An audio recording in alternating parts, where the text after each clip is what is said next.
السلام علیکم۔ اس کے رشتہ دار اس کو اچھی طرح جانتے تھے، اس لیے اس کی بونگیوں پر دھیان نہیں دیا کرتے تھے۔ اس کی پیٹھ پیچھے اور اس کا مذاق اڑایا کرتے تھے۔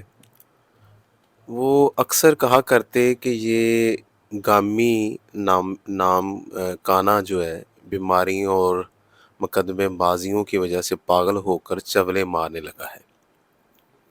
لوگ بھی کہتے کہ تم لوگوں کو تو تبلیغ کرتے ہو لیکن تمہارے اپنے ہی رشتہ دار تم سے دور بھاگتے ہیں۔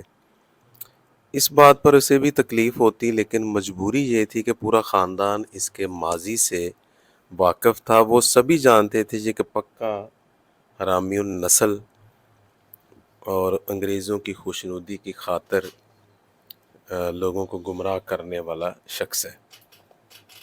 اس زمانے میں اس کا ایک کزن ہوا کرتا تھا جس کا نام مرزا احمد بیگ تھا۔ اس کی ایک بڑی لڑکی تھی جس کا نام محمدی بیگم تھا، اور یہ جو خاتون تھی اچھی خاصی خوش شکل نوجوان تھی۔ اس کا اس پر دل آ گیا اور اس کے پیچھے لگ گیا، اور اس کا پروگرام تھا کہ اگر کسی طرح اس خاتون سے شادی ہو گئی تو وہ اسے بھی گمراہ کر لے گا اور آہستہ آہستہ اس کے ذریعے اس کے ماں باپ کو بھی اپنی لائن پر لے آئے گا۔ اس طرح لوگوں کا منہ بھی بند ہو جائے گا اور محمدی بیگم بھی مل جائے گی۔ اس نے اس خاتون کو اپنے دام میں پھنسانا چاہا، لیکن وہ خاتون ایک تو بہت شریف مضبوط ایمان کی لڑکی تھی، اور دوسرا وہ بوڑھے گامے کی شخصیت یعنی بیماریوں کے مارے اور بینگے گمراہ بڈھے سے شدید نفرت کرتی تھی۔ اس نے اسے بری طرح ڈانٹ دیا اور اسے جان چھڑا لی، لیکن غلام قادیانی اس کے لیے پاگل سا ہوا جا رہا تھا۔ یہ 1888 کی بات ہے کہ انہی دنوں محمدی بیگم کے باپ مرزا احمد بیگ کو غلام قادیانی سے ایک کام پڑ گیا اور اسے زمین کی منتقلی کے لیے ایک مقدمے میں غلام قادیانی کے دستخطوں کی ضرورت تھی۔ چنانچہ وہ غلام قادیانی کے پاس آیا اور اس سے اپنا مدعا بیان کیا۔ جیسا کہ آپ دوستوں کو معلوم ہے کہ غلام قادیانی بہت بڑا خبیث تھا، چنانچہ اس نے اس موقع سے فائدہ اٹھانے کا پروگرام بنایا۔ کہنے لگا کہ میری عادت ہے کہ میں ہر کام سے پہلے استخارہ کیا کرتا ہوں، لہٰذا میں پہلے استخارہ کروں گا، پھر فیصلہ کروں گا کہ دستخط کروں یا نہ کروں۔ چنانچہ مرزا کے بقول اس نے استخارہ کیا، اور اس کے خدا نے اسے یہ حکم دیا کہ یہ صرف اس شرط پر احمد بیگ کی درخواست پر دستخط کرے کہ وہ اپنی بیٹی محمدی بیگم کا نکاح اس کے ساتھ کر دے۔ اگلے روز اس نے اپنے اس من گڑت اور استخارہ جو تھا مرزا احمد بیگ کو سنایا۔ احمد بیگ جو اس کی بکواس سن کر غصے میں آ گیا اور اس نے اسے گالیاں دینا شروع کر دی، اور ساتھ ہی کہا کہ وہ زمین کی خاطر اپنی بچی کے ایمان اور زندگی کا سودا نہیں کر سکتا۔ اس پر اس نے احمد بیگ کو ڈرانے کے لیے 10 جولائی 1888 کو حسب عادت اخبار میں اپنے الہام کا اشتہار دے دیا۔ اگر نکاح سے انحراف کیا تو اس لڑکی کا انجام بہت برا ہوگا، اور جس کسی دوسرے شخص سے بیاہی جائے گی وہ روزے نکاح سے 2.5 سال تک وہ ایسا ہی والد، اور اس دختر کا بھی 3 سال تک فوت ہو جائے گا۔ مجموعہ اشتہارات جلد نمبر 1 صفحہ نمبر 158، اور اس سے ذرا آگے جا کے لکھتا ہے کہ معلوم ہوا کہ خدا تعالیٰ نے یہ مقرر کر رکھا ہے کہ وہ مکتوب علیہ یعنی احمد بیگ کی دختر کلاں کو جس کی نسبت درخواست کی گئی تھی ہر ایک روک دور کرنے کے بعد انجام کار اسی عاجز غلام قادیانی کے نکاح میں لاوے گا۔ حوالہ ہے یہ سابقہ ہی اسی مجموعہ اشتہار کا، یعنی سادہ الفاظ میں کہ اللہ تعالیٰ نے تقدیر میں لکھ دیا ہے کہ اس لڑکی محمدی بیگم کی شادی غلام قادیانی سے ہر صورت میں ہو کر رہے گی، اگر کہیں اور رشتہ ہو بھی گیا تو وہ ناکام ہو جائے گا۔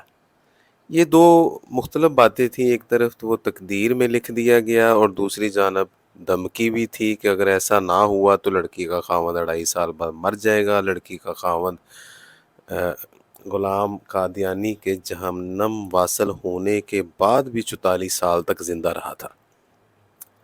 غلام قادیانی نے احمد بے کو لالچ بھی دیا اور یوں کہا کہ اللہ نے میری طرف وحی کی ہے اور اس کی بڑی لڑکی کا رشتہ اپنے لیے مانگو، اور اس سے کہہ دو کہ پہلے تمہیں اپنا داماد بنائے، پھر تم سے فائدہ حاصل کر سکتا ہے، اور یہ بھی بتاؤ کہ مجھے حکم دیا گیا ہے کہ میں تمہیں وہ زمین بھی دے دوں گا جو تم مانگ رہے ہو، اور اس کے ساتھ وہ زمین بھی دوں گا، اور میں تم پر اس کے علاوہ بھی احسانات بھی کروں گا۔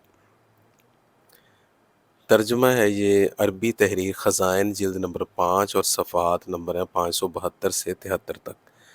بلکہ غلام قادیانی نے محمدی بیگم کے والد کو اس رشتے کے بدلے میں یہاں تک پیشکش کر دی کہ میں تم سے عہد کرتا ہوں کہ تمہاری بیٹی کو اپنی زمین کا بلکہ اپنی کل مملوکہ ہر چیز کا تیسرا حصہ دوں گا، جو کچھ تم مانگو گے وہ بھی دوں گا۔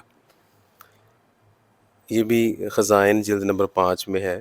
لیکن محمدی بیگم کے باپ نے اپنے بیٹی کا رشتہ غلام قادیانی کو دینے سے بالکل صاف انکار کر دیا، اور پھر اس نے پینترا بدلا اور کہا کہ تم جو مرضی کر لو، اس لڑکی کو تو ہر حال میں میرے نکاح میں آنا ہی ہے۔ چنانچہ لکھا اس نے کہ سو خدا تعالیٰ نے سب کے تدارک کے لیے جو اس کام کو روک رہے ہیں، یعنی جو اس رشتہ میں رکاوٹ بن رہے ہیں، تمہارا مددگار ہوگا اور انجام کار اس لڑکی کو تمہاری طرف واپس لائے گا۔ کوئی نہیں جو خدا کی باتوں کو ٹال سکے۔ تیرا رب وہ قادر ہے، جو کچھ چاہے وہی ہوتا ہے۔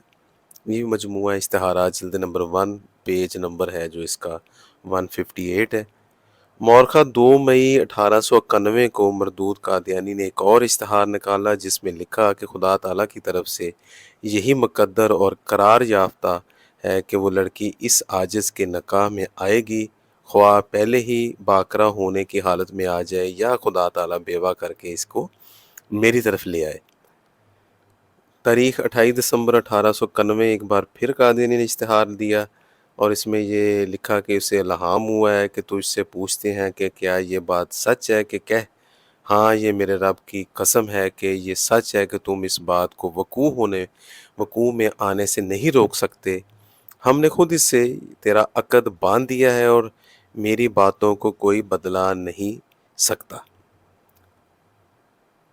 آپ لوگوں نے دیکھا کہ غلام قادیانی کے دعویٰ کے مطابق اس کے خدا نے اس کا عقد یعنی نکاح محمدی بیگم کے ساتھ کر دیا ہے۔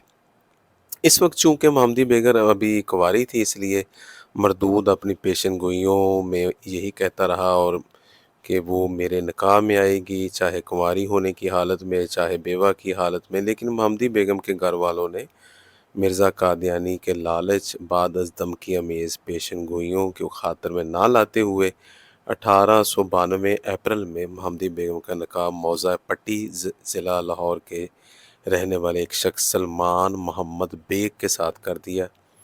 اس طرح مرزا کی آسمانی منقوہہ کو سلطان محمد لے گیا اور آپ کو یہ سنا ہوگا کہ مردود قادیانی کے مطابق اس کے خدا نے اس نکاح محمدی جو بیگم کے ساتھ کر دیا تھا، چنانچہ وہ قادیانی کی ان کی ساری امیدوں پر پانی پھر گیا۔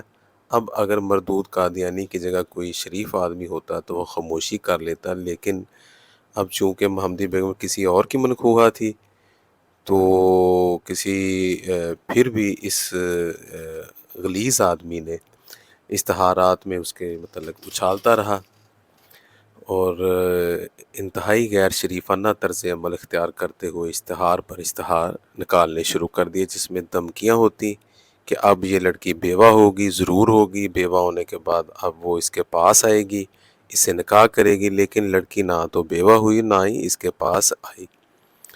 مرزا احمد بیگ کافی عمر رسیدہ تھا، چنانچہ بیماری کے بعد مر گیا، لیکن محمدی بیگم اس کے پاس واپس نہ آئی۔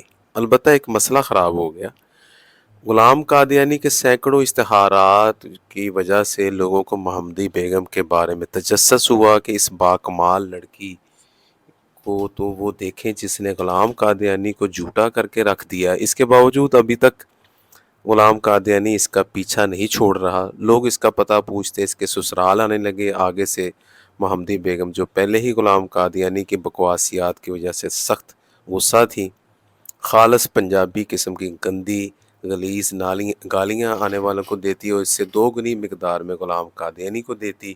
لوگ جب غلام قادیانی کو جا کر بتاتے کہ آپ کی آسمانی منقوہ تو آپ پر تبرے بھیج رہی ہے، تو وہ بوڑھا غلام قادیانی دکھی ہوتا اور غصے میں آ کر بکنے لگتا۔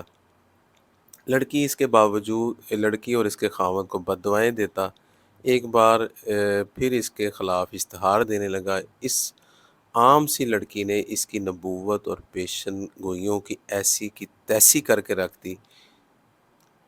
محمدی بیگم اس کے بڑھاپے کا عشق تھی جس نے اس کی زندگی کو روگ لگا دیا تھا۔ بیماریوں، ناکام عشق، بڑھاپے کی وجہ سے بالآخر مردود غلام قادیانی گندی جگہ لیٹرین میں اپنی ہی گندگی کے اوپر منہ کے بل گر کر 1908 میں جہنم میں واصل ہو گیا۔ لیکن محمدی بیگم کا قصہ آج تک ختم نہیں ہو سکا۔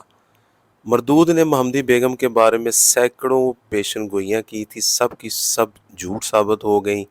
یہ پیشن گوئیاں قادیانیوں کے لیے گلے کا ایسا پھندا بن گئیں جن میں آج بھی قادیانی پھنسے ہوئے ہیں اور نکلنے کی بسیار کوشش کے باوجود نہیں نکل پا رہے۔ محمدی بیگم 1966 میں اس دار فانی سے رخصت ہوئیں۔ اللہ پاک نے اس کا اور اس کے خاوند کا ایمان سلامت رکھا، یعنی مردود قادیانی کی طرح نہیں وہ ہوئیں۔ لیکن یہاں بھی ایک خرابی ہو گئی کہ محمدی بیگم کے بارے میں پیشن گوئی پوری نہ ہونے کی وجہ سے قادیانی انبیاء کی بدترین توہین کرنے لگے، جو آج بھی جاری ہے۔ قادیانیوں کو جب بھی محمدی بیگم کا حوالہ دے کر جھوٹا کرنے کی کوشش کی جاتی ہے تو آگے سے مردود انبیاء پر جھوٹ باندھنے لگ جاتے ہیں۔